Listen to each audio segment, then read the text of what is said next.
Nous connaissons tous Titan, les éditions Lug Super-Héros qui étaient à Lyon, qui racontaient l'histoire de la guerre des étoiles en bande dessinée.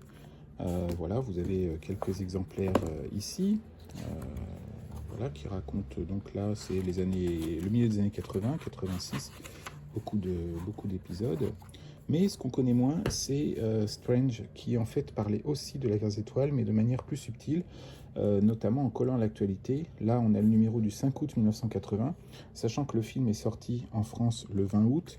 C'était difficile pour Strange de ne pas en parler, et vous avez une petite allusion discrète sous forme d'une publicité à la fin des bandes dessinées classiques de Strange, notamment là l'annonce de la version intégrale en bande dessinée, comme il y avait eu le premier film, donc La Guerre des Étoiles, Star Wars, l'Empire contre-attaque, avec un L enchâssé dans le logo l'Empire, un album de 100 pages, et on peut remarquer que les personnages sont issus du premier film.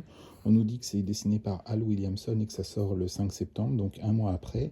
Et on voit Luke avec un sabre laser rouge, les couleurs sont pas très adaptées, et la princesse Leia dans une robe orange. Voilà, on voit que c'est les héros du premier film. Donc voilà pour le numéro 128 du 5 août 80 que je viens de trouver. Si on passe au 5 septembre, donc là c'est le jour de la sortie de l'album BD adapté, encore des visuels du premier film. Dark Vador comme s'il était découpé dans une sorte d'autocollant de l'époque, d'autocollant Tops, et puis l'annonce de la bande dessinée avec les noms des personnages français, un Jedi écrit D-J-E-D-A-I, Yann Solo, Leia Chiktaba. On nous dit qu'ils vont aller à Bestine. Donc voilà, il y a des 6 PO, donc c'est bien évidemment les noms français, mais donc une double page quand même dans ce numéro de Strange qui est assez intéressante et qui permet de voir que les éditions Lug couvraient en fait la guerre des étoiles, les versions françaises.